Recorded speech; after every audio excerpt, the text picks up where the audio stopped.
Agora é o Evangelho de Jesus, o Evangelho maravilhoso, o Evangelho da plenitude, o Evangelho de toda a sabedoria de Deus, agora. Pois é, eu quero ler com você hoje, o mais rapidamente possível, o texto de Colossenses 2, de 1 a 4.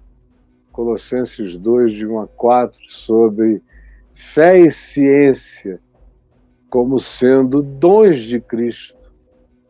Tem gente que diz, a fé sim é um dom de Cristo, mas a ciência não.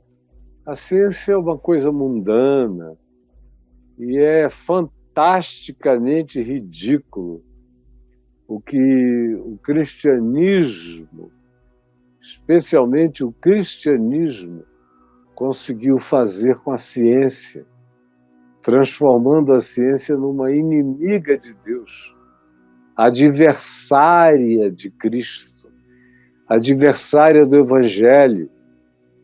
Isso aconteceu depois do quarto século, quando o Evangelho, o Paleo-Evangelho, o Evangelho original, o Evangelho da gruta e das grutas do Monte das Oliveiras, o Evangelho das montanhas da Galileia, o Evangelho do dormir ao relento, sob o sereno, o Evangelho do agasalho na casa de alguém que nos enxergou como forasteiro e nos abrigou, o Evangelho com a espontaneidade de Jesus, o Evangelho da multiplicação de pães sem agenda programada, o Evangelho do andar por sobre as águas sem anúncio prévio, o Evangelho do acalmar ventos e ondas sem propaganda antecipada. Chegou o dia de se acalmarem os ventos e as ondas. O Evangelho das ressurreições, sem qualquer programação. O Evangelho das curas livres, espontâneas, súbitas. Quem me tocou? Porque eu senti que de mim saiu o poder. Esse Evangelho da liberdade de Deus em Cristo, a liberdade de Cristo em relação aos homens, a liberdade dos homens em relação a Jesus, esse Evangelho original que faz parte, hoje em dia, da paleontologia da mensagem de Cristo, porque de lá para cá, meu Deus, foram tantas as sofisticações, as catequeses, os catecismos, as doutrinações, os dogmas criados por imposições, por conveniências, as teologias apresentadas como tais, mas que nada mais são do que filosofias humanas sobre o tema Deus, o que é uma coisa patética. Quem quiser fazer filosofia sobre o tema Deus, que faça e chame de filosofia sobre Deus. Agora, chamar de teologia, de estudo de Deus, é panaca e é patético. Era muito mais são chamar de uma psicologia do humano à luz da interpretação de Deus.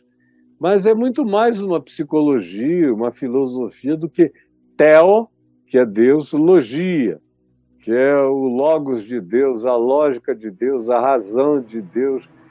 Jesus é o logos de Deus, mas ninguém tem acesso à lógica desse logos divino que se apresenta como mistério, crescente, crescente, crescente, sem fim, crescentemente sem fim para cada um de nós. E eu quero ler aqui,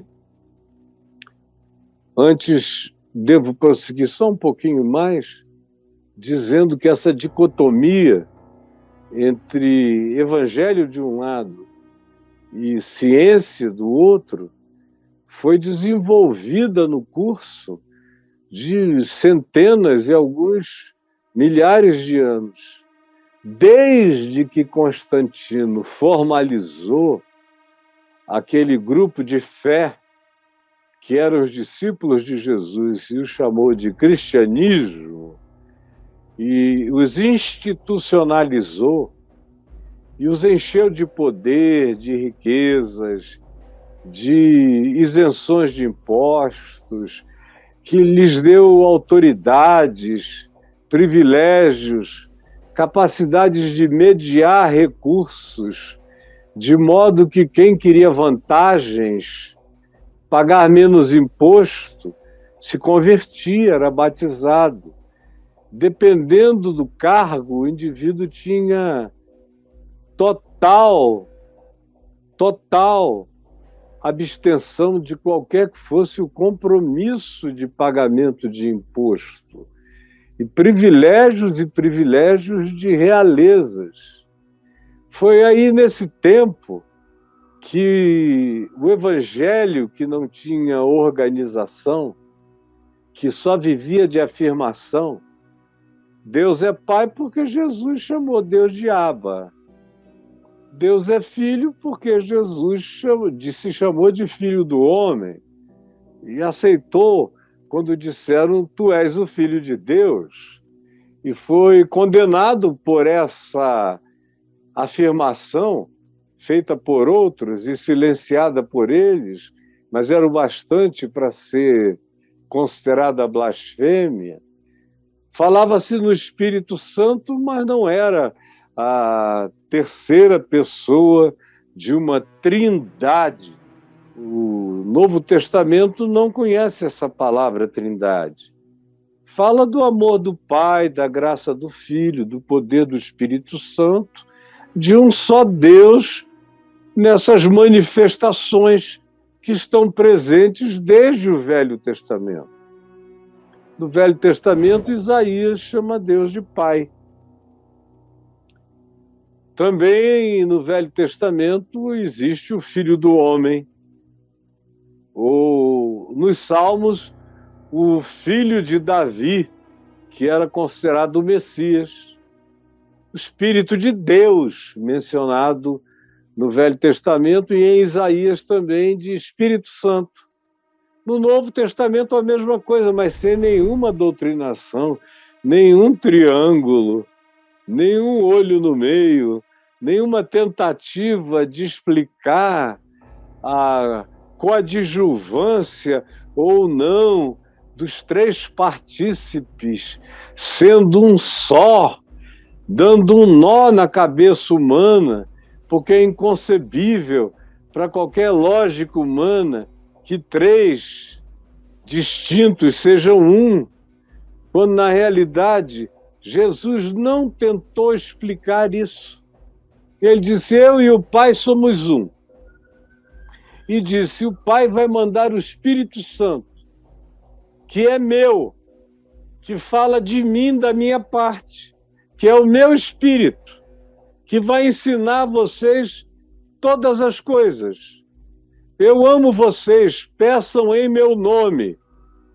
Agora, eu nem vos digo que vocês precisem pedir em meu nome, porque o próprio Pai vos ama e tem prazer em atender.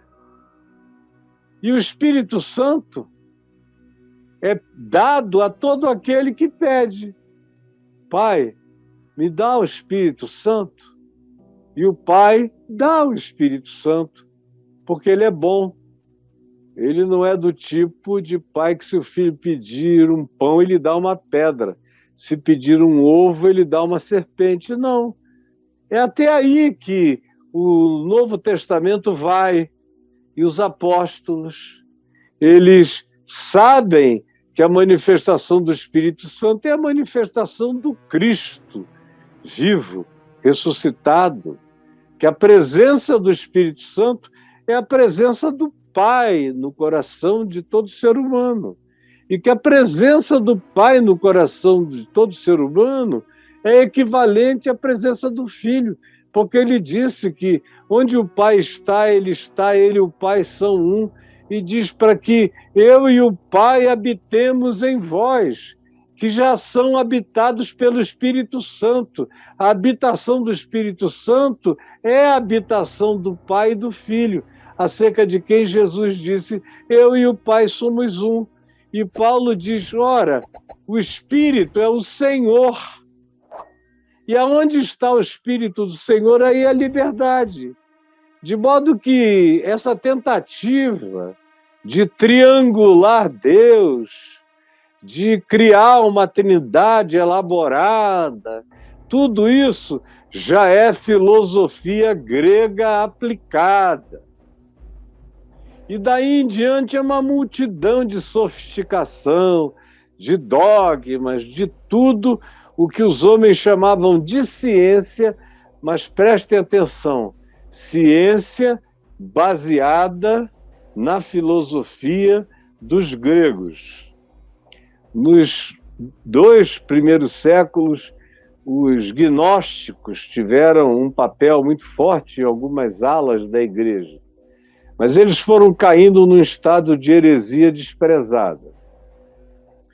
Quando chegou no 4º século, nos dias já de Constantino e da oficialização dos discípulos de Jesus em cristianismo, quando tudo entra em derrocada, aí a gente começa com essa tentativa de transformar a fé simples do Evangelho numa elaboração filosófica, de natureza aristotélica, em primeiro lugar. Houve grupos que utilizaram-se da filosofia platônica e da sua dicotomia. Houve outros grupos que adotaram a filosofia grega em razão da bondade filosófica manifesta por Sócrates. Houve outros grupos que se tornaram estoicos, especialmente no tempo de martírios e de perseguições, onde o sofrimento era relegado a um plano da insensibilidade, conforme a filosofia estoica, e eles foram abraçando filosofias e filosofias, e nunca deixaram de ser doutores das filosofias gregas. Até as nossas expressões para caracterizar as nossas ciências teológicas, como hermenêutica, arte da interpretação, que vem de Hermes, o portador das mensagens verdadeiras no panteão greco-romano. Apologia, apologética, que vem de Apolo, que é um deus multifacetado, com muitos poderes, mas também com poder de ciência, sabedoria e de comunicação, ardente, calorosa. É o apologeta, é o que defende a fé.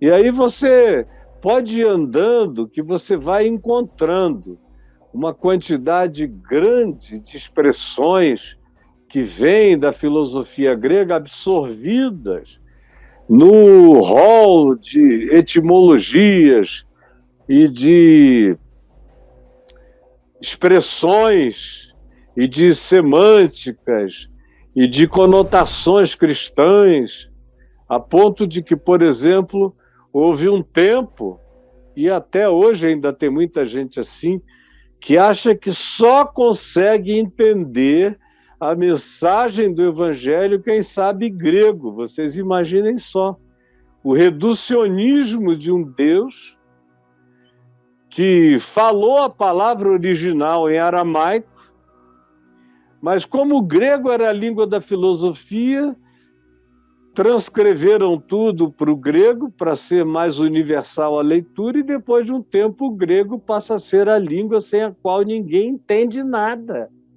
de Deus. Vejam que loucura mais presunçosa e não universal, e localizante, e presa, e engessada e diminuída. Tudo isso é pateticidade. Pateticidade. Quem aprendeu o que eu ensino sempre, que foi o que os apóstolos ensinaram, e o que Jesus ensinou, que ele é a chave interpretativa, pode ler o Novo Testamento em russo, em escariana, em grego, em português, nas versões mais variadas, porque tendo esse eixo da encarnação de Jesus, da vida de Jesus, interpretando o que falava, dos gestos e dos modos dele, das atitudes dele, quem tem isso como referência entende tudo. Sabendo grego ou não sabendo grego, entende, compreende o que é a palavra, o que é o espírito dela para vivê-la. Afinal de contas, Jesus não disse: as minhas palavras são grego e hebraico. Ele disse: as minhas palavras são espírito e são vida. Decorrem da observação de quem eu sou, do que eu digo, ensino e de como eu vivi e encarnei o que eu ensinei, porque eu não sou esquizofrênico. Tudo que eu ensinei eu pratiquei. Por isso, se pode dizer que o Verbo se fez carne, se encarnou, virou gente, representou a palavra de Deus, para que quem quisesse ver, visse, ouvir, ouvisse, sentir, sentisse, perceber, percebesse. O resto é complicação do cristianismo e da era constantiniana. Aí a gente está aqui em Paulo, que é um dos maiores representantes do paleo-evangelho. E olha só o que ele diz no capítulo 2, do verso 1 em diante. Gostaria, pois, que saibais quão grande luta venho mantendo por vossa causa, pelos laudicenses e por quantos não me encontraram ainda face a face. Eu me esforço, eu me afadigo, eu prego, eu enfrento tudo, eu sou discriminado, mas eu não abro mão de anunciar o evangelho todo, compreendido ou não pelo pessoal de Jerusalém, pelo grupo dos judaizantes que me perseguem. Eu não me preocupo. Vocês, mesmo não tendo me visto face a face, vão ficar face a face com Cristo, porque eu vou ensinar a vocês todo o conselho de Deus, toda a palavra de Deus, todo o ensino de Jesus, para que os vossos corações, os seus corações, sejam confortados, para que vocês sejam tomados de conforto. Paulo disse: o evangelho não trouxer conforto, não trouxer leito para a alma, não trouxer sono, repouso, calma, serenidade, paz, aconchego, embutimento. Se o evangelho não trouxer você para o lugar do melhor conforto da sua alma, você ainda está nos arremedos, ainda está no quebra-cabeça, tentando enfiar peças aonde elas não cabem. Mas eu estou aqui para fazer vocês caberem no lugar da identidade, da individuação confortável de cada um de vocês. Isso é uma coisa linda, para que os seus corações sejam confortados, vinculados juntamente em amor. Eu estou dizendo isso porque eu quero que vocês se pacifiquem e para que vocês se vinculem. Porque só gente pacificada, só gente confortada, só gente apaziguada, só gente sem competição, só gente sem inveja, só gente que não quer ser o outro, que não quer o lugar do outro, que está feliz e confortável em ser quem é, que viajou no processo de individuação que empresta cada dia à pessoa essa certeza de embutimento aconchegante na vontade de Deus. Só isso produz esse vínculo, vinculado juntamente em amor. Se não houver isto previamente, a gente não se vincula em amor. A gente só é capaz de amar o inferior, que a gente sempre sabe que não vai competir com a gente. A gente é capaz de querer bem o mais fraco, porque a gente sabe que ele não vai poder disputar com a gente. A gente tem conforto em botar para cima o menos inteligente, porque a gente sabe que ele nunca vai nos fazer sombra. A gente só se vincula àqueles que não estão no nosso nível, porque nós seremos sempre os superiores, vistos como gente boa, que bota o cara para cima, que dá força para ele, que diz que ele é legal, porque ele é menor. Mas quando é alguém do mesmo top da gente ir para cima, a gente só se vincula em amor, só dá honra, só diz: eu aprendi isso com ele é meu mestre, ele me ensinou, eu tenho prazer na vida dessa pessoa.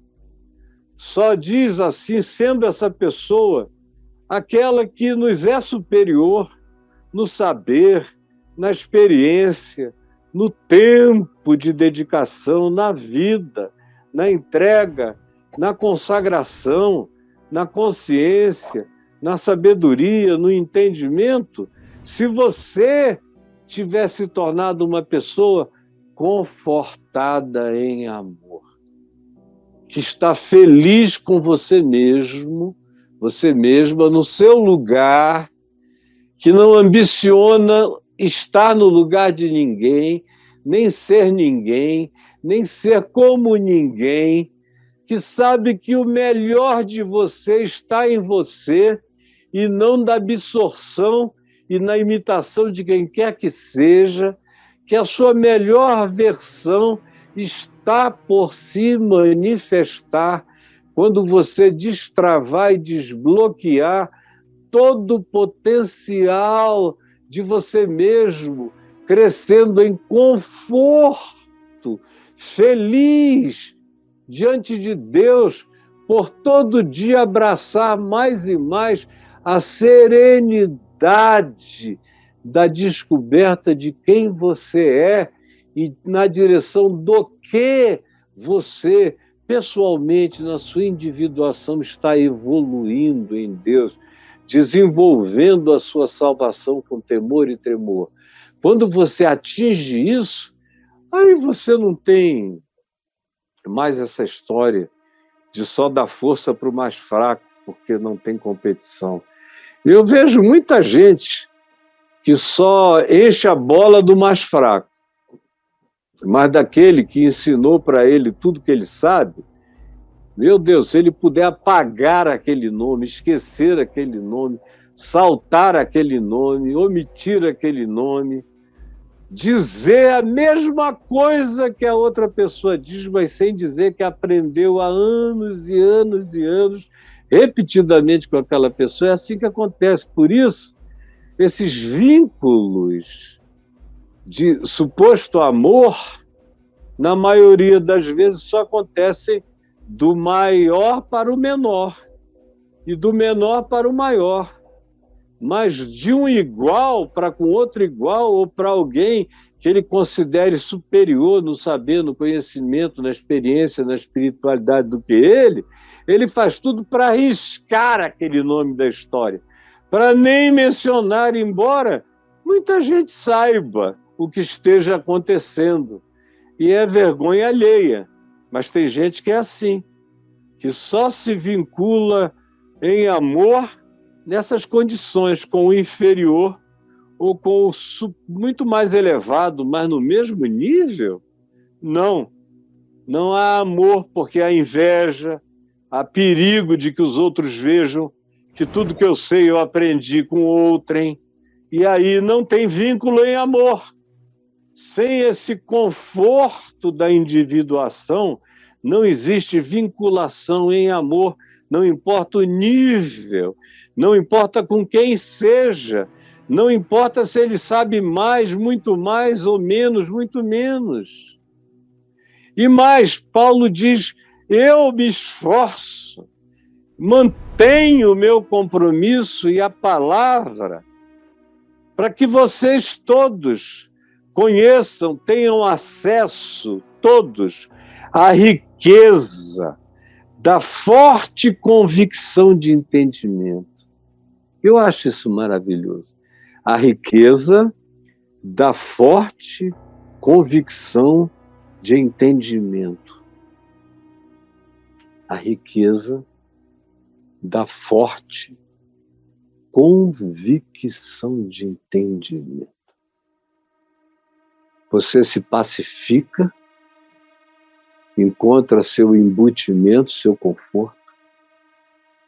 Você se vincula em amor, porque você está crescendo em individuação, o que vai matando toda comparação e inveja, disputa e coisas semelhantes às que eu falei. E você se concentra no desenvolvimento dessa riqueza, porque é uma grande riqueza, essa forte convicção de entendimento. Isso é uma riqueza poderosa. Eu estava conversando com um amigo meu muito querido outro dia, que me mandou um texto sobre alguns amigos teólogos que alimentam a dúvida como quase que um bem indispensável para o crescimento teológico, para o desenvolvimento teológico. E eu vejo isso há anos, há décadas, há meio século. E vejo alguns adulando, beijando, acariciando, namorando a angústia, a melancolia, a dúvida. E para não lhe ser ofensivo, eu fico calado. Fico em silêncio. Porque parece que para você ser profundo, você tem que ter dúvida, tem que ter angústia. Não pode estar tomado dessa riqueza de forte convicção, definição, certeza de entendimento. Não pode dizer, para além de eu tenho esperança que seja assim, não pode dizer eu sei que é assim. Porque parece presunção. Só Paulo pode dizer, sei, eu sei, sabemos.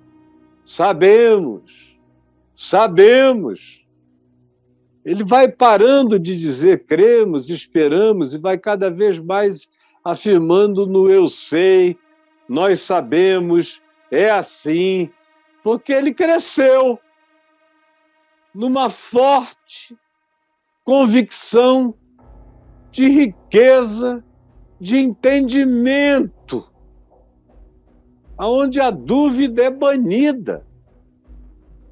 Você não sabe explicar todas as coisas que existem, mas você não tem dúvida a respeito de nada, porque aquilo que você sabe é infinitamente maior e pujante e enraizado e significante do que aquilo que você desconhece. Você conhece pessoalmente aquele e aquilo em quem todas as coisas são e se explicam. Se eu não sei explicar a fenomenologia de todas as coisas, não é problema, porque eu conheço aquele em quem todas as coisas estão explicadas e são nele. Essa é a forte riqueza de convicção, de entendimento. Quando perguntaram a Jung, no fim da vida dele, se ele cria em Deus, ele falou, já crie. Eu agora não, agora eu sei Deus para mim. Essa é a riqueza da forte convicção de entendimento.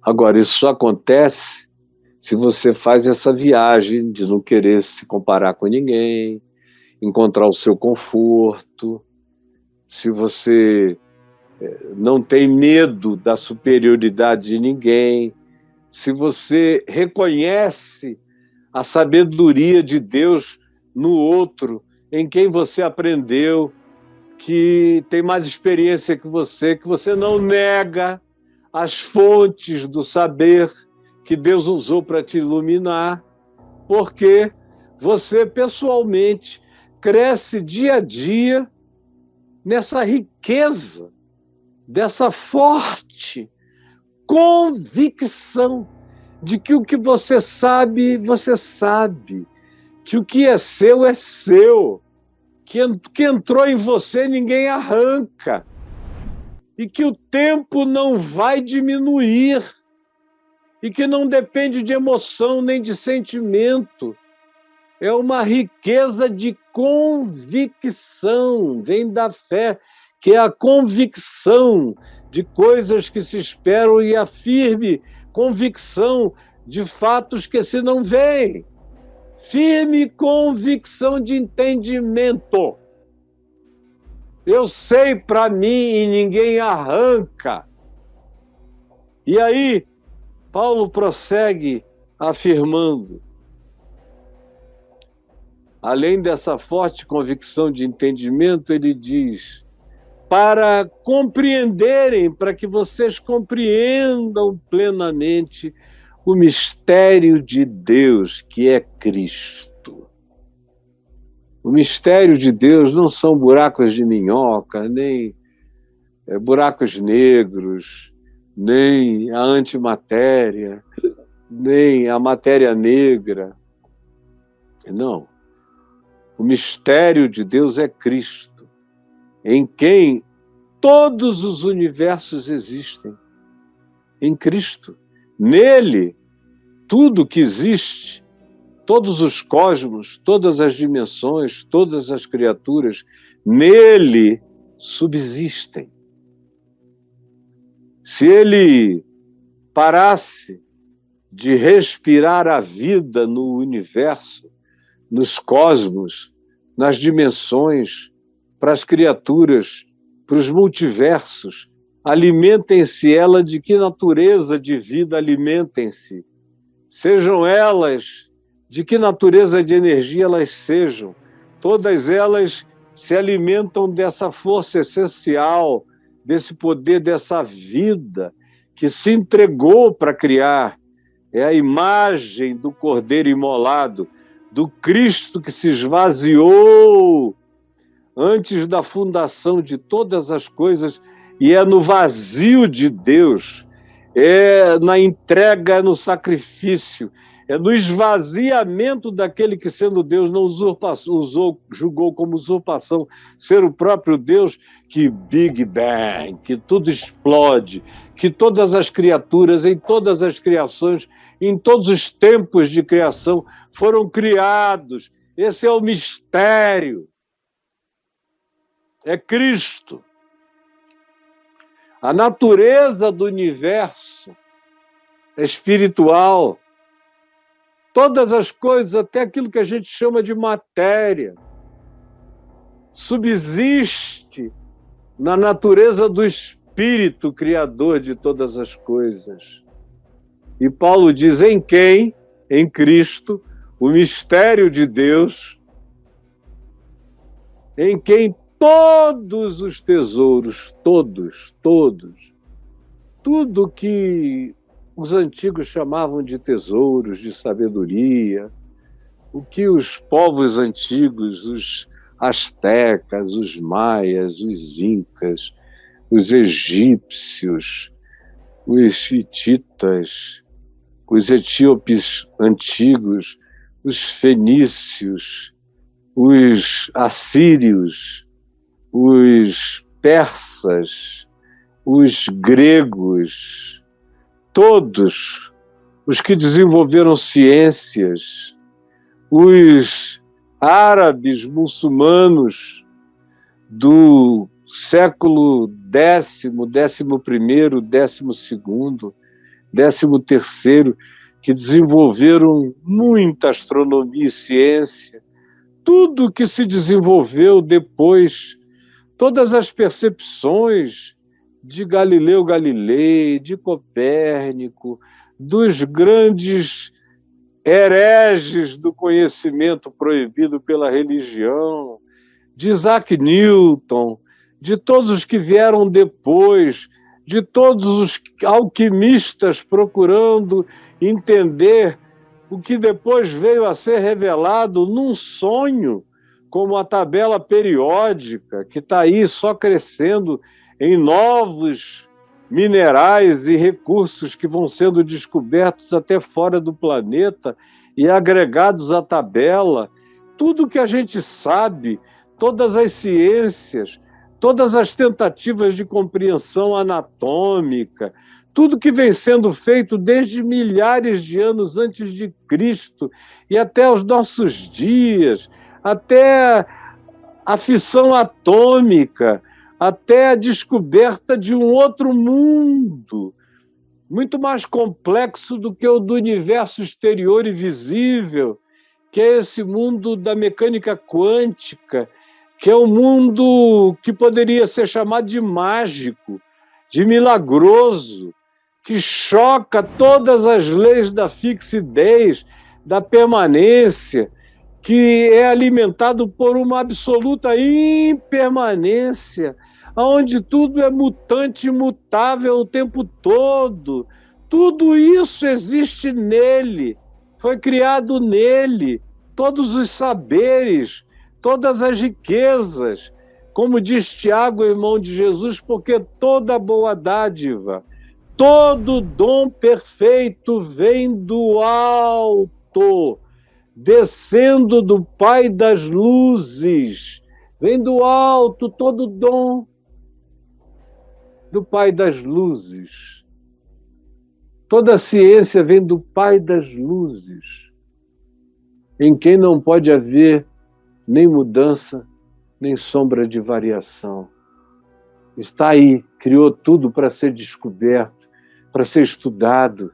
Ele tem prazer quando a gente descobre, quando a gente penetra, quando a gente tira mais um véu, quando a gente diz, uau, que coisa sublime, que coisa miraculosa. Como hoje em dia, eu vejo o número dos ateus cientistas só diminuir. Alguns vão ficando agnósticos, porque não tem inspiração na religião e ficam achando que a única maneira de saber de Deus é através da religião.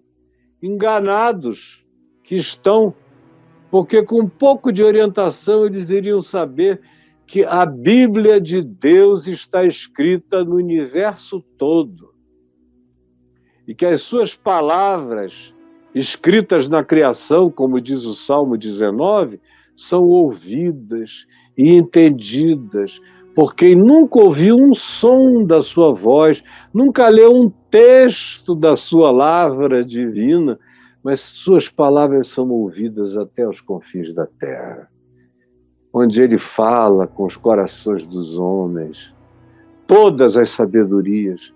Não importa se o indivíduo é crente, não sabe se é crente, se é ateu, se é agnóstico, se ele puxou um véu e ele enxergou, e ele viu, e ele disse que fenômeno maravilhoso, Que sarça ardente é essa que queima e não se consuma, não se consome? O nome dele é Eu. E a Moisés ele disse, eu sou. Mas tem alguns textos onde o nome dele é só Eu. O que é? Como é teu nome? É. Tudo é nele, no que é. Todos os tesouros da sabedoria e do conhecimento.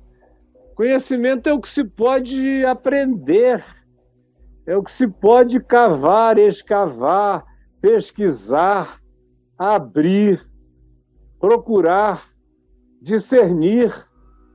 Conhecimento é o que não se tinha e o se adquire, é o que se estuda.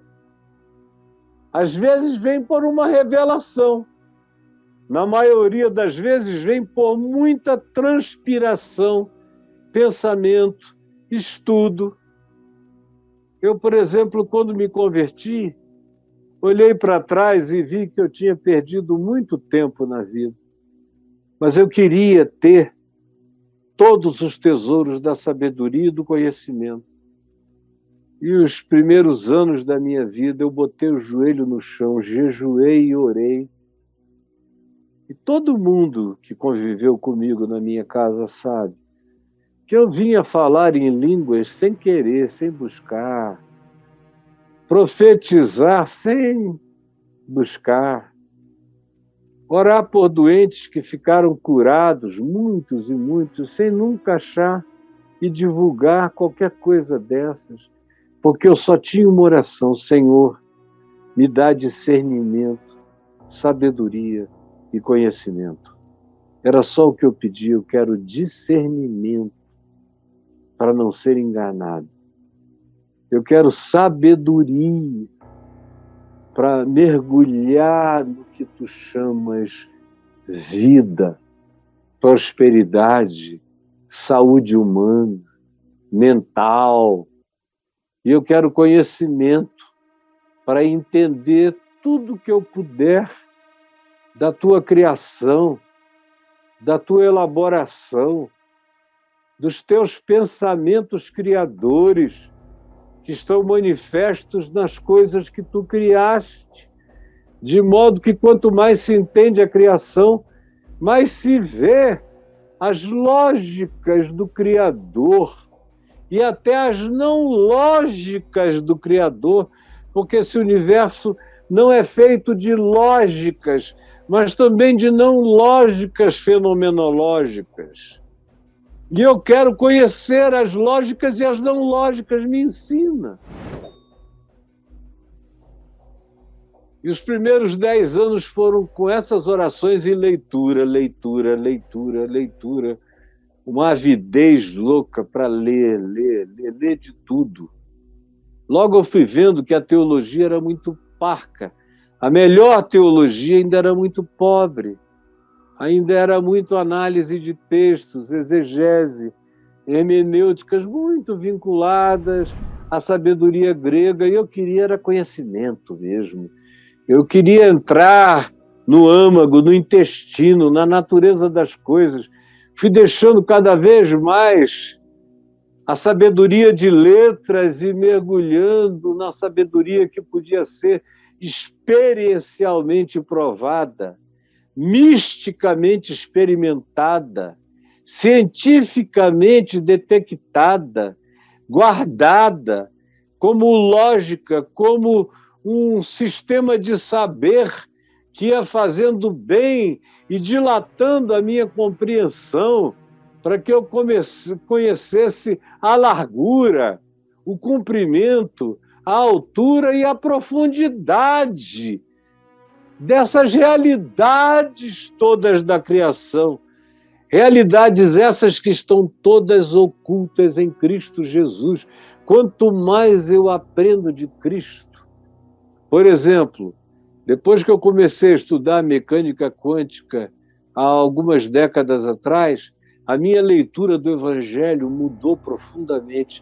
eu fui vendo muitas evidências de natureza quântica nas ações de Jesus, nos milagres de Jesus, nas profecias de Jesus, nas afirmações de Jesus, na filosofia de Jesus, uma quantidade enorme de coisas, de psicologia, de uma quantidade imensa de interpretação histórica a partir de Cristo e não dos historiadores convencionais, o que mudou a minha mente muito antes de algumas descobertas novas, históricas, paleontológicas e arqueológicas que eu vejo sendo feitas agora. Porque nele estão todos os tesouros da sabedoria e do conhecimento. Aí Paulo diz, vocês podem ter acesso a isso tudo. Não dá para entender um cristão negacionista, cristão com medo de ciência, cristão que acha que Deus tem raiva de conhecimento e de sabedoria. Isso é diabólico. Quem quer que você creia em magia e não em sabedoria e conhecimento é o diabo, que é o pai da magia. Jesus é o pai das luzes. Jesus é o pai de todos os dons, de toda boa dádiva, de toda ciência, de toda riqueza e de toda firme convicção de entendimento, que vem, às vezes, precedida pela própria compreensão lógica e se instala na gente como uma mística de saber, que você só começa a compreender para explicar para os outros tenuamente depois, mas que já está absolutamente plantada e arraigada no seu coração, e daqui não tem nem morte, nem vida, nem dor, nem luto, nem sofrimento, nem guerra mundial, nem pânico, nada que arranque isso de você. É um tesouro que foi implantado e que carrega uma firme convicção de entendimento. Aí Paulo diz o seguinte, assim eu digo essas coisas para vocês, e eu estou dizendo também, para que ninguém vos engane com raciocínios falazes, com mentiras, com fake news, com pseudo-revelações, que aparentemente têm base bíblica, mas é uma base bíblica sem sentido, assim como quem põe um tijolo torto numa obra para cair. Aonde a Bíblia é citada, não necessariamente tem alguma verdade, na maioria das vezes tem mentira, porque a maioria das pessoas não conhecem a Escritura, muito menos o Evangelho, muito menos o Cristo dos Evangelhos. Então a base bíblica, em geral, é o caminho do erro. E são raciocínios falazes, construídos, mentidos, magificados, ensinados a vocês como dogmas do tipo é porque é. Não é porque é. Em Cristo tudo tem sentido. Cada mandamento de Jesus obedece à lógica da produção de saúde mental, de saúde de caráter, de saúde humana. Os mandamentos não são dados por capricho divino. Eles são dados porque eles são guias de manutenção de saúde mental, emocional, sensorial, saúde na perspectiva humana mais plena. O que nos salva dos raciocínios falazes, que é o que nos enlouquece, que é o que nos surta, que é o que nos pira, que é o que nos faz nos tornarmos pessoas retardadas pela religião. Porque o Deus verdadeiro quer você cheio de ciência. Cada um de nós que ama Cristo deveria ser gente carregada de uma devoção cheia de amor e paixão pelo Criador e tomada de conhecimento, de sabedoria, de ciência, sem falácia, ao contrário, com riqueza de firme convicção de entendimento. Sim, esse é o meu desejo, para que mesmo eu não estando aí do lado de vocês, vocês mantenham a mente em ordem. A cabeça de vocês não fique louca e bagunçada. E vocês tenham firmeza de fé. Vocês não sejam daquele tipo que de 6 em 6 meses mudam de opinião, vão de um lugar para outro lugar, no fim estão completamente esquizofrênicos e malucos, não sabem nada de coisa alguma. E quanto mais o tempo passa, pior as pessoas ficam.